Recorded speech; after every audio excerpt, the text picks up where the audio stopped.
আসসালামু আলাইকুম সবাইকে। আশা করি সবাই ভালো আছেন। আলহামদুলিল্লাহ আমিও ভালো আছি। তো এই তো আজকে আমি দুপুরে কি রান্না করলাম ওটাই ভিডিও আপনাদেরকে দেখিয়ে দিচ্ছি। অবশ্যই রান্নাটা আমি আগেই করে রেখেছি। তা রাখার পরে আমি ভিডিওটা আপনাদেরকে দেখিয়ে দিচ্ছি যে এগুলো আমি রান্না করেছি। আসলে ছেলে মেয়ের বাবার জন্য হচ্ছে এই যে মাংসের তরকারি রান্না করেছি। আর আমি যেটা খাবো সেটা হচ্ছে মাছের তরকারি। তো মাছের তরকারিটা আমি পটল দিয়ে রান্না করেছি। তো এইভাবে আমার কাছে খুবই ভালো লাগে সবজি দিয়ে মাছ রান্না করলে। তো প্রতিনিয়ত আমি কিন্তু এগুলো করে যাই রান্না করার জন্য আমার জন্য। তারপর তো আমার মেয়ের আজকে স্কুলে ক্লাস পার্টি ছিল, তো ওখান থেকে একটা কোক, একটা চকলেট, বিরিয়ানি আর সঙ্গে সালাদ দিয়েছিল।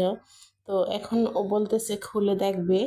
ও দেখেনি, নিয়ে আসছে বাসায়, কারণ 4টা বেজে গেছে। ওখানে তো আর খাওয়া যাবে না, তাই বাসায় নিয়ে খাবে। তাই খুলে ঢেলে দিলাম প্লেটে। তাই ভাবলো যে আম্মু একটু ভিডিও করে দেখাও, তাই ভাবলাম যে আপনাদের একটু দেখাই। তো কেউ মনে কিছু নেবেন না এটা দেখার জন্য, কারণ বাচ্চার আবদার মাঝে মাঝে কিন্তু শুনতে হয়, করার কিছুই নাই। তো এখন আমার মেয়ে অবশ্যই খাবে। তো কেমন লাগলো ভিডিওটা অবশ্যই জানাবেন।